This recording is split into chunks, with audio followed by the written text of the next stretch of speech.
stavo facendo fotografia. Dici che non fotografia? Vediamo, posso? Ehi, eccola. Ciao a tutti. Salute, sono in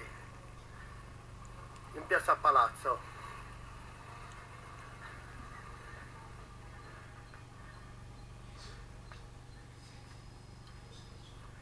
Ecco, ti dico.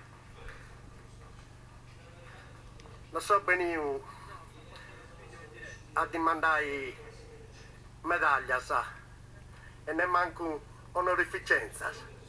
So benissimo a dimandare sa libertà, visto che l'Italia mi ha privato di tutti i diritti miei.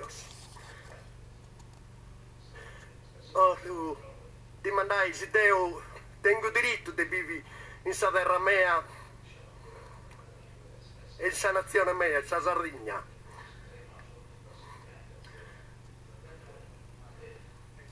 Sardegna nostra Italia! A fuori Italia da Sardegna!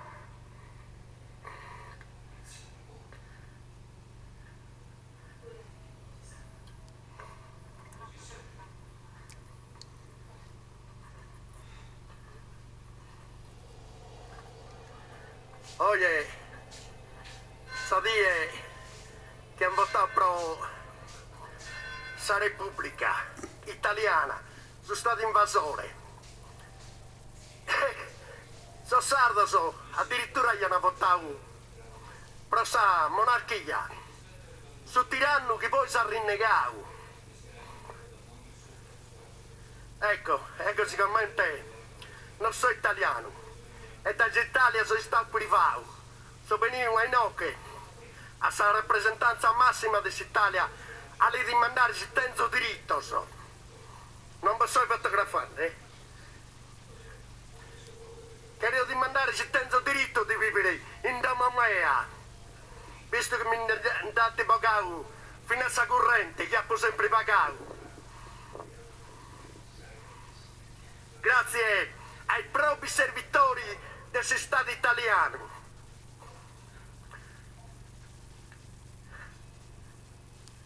Sardegna, Est Italia!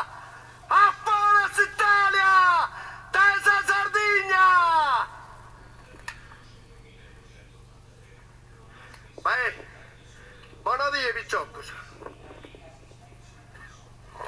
Resistenza, ribellia, indipendenza.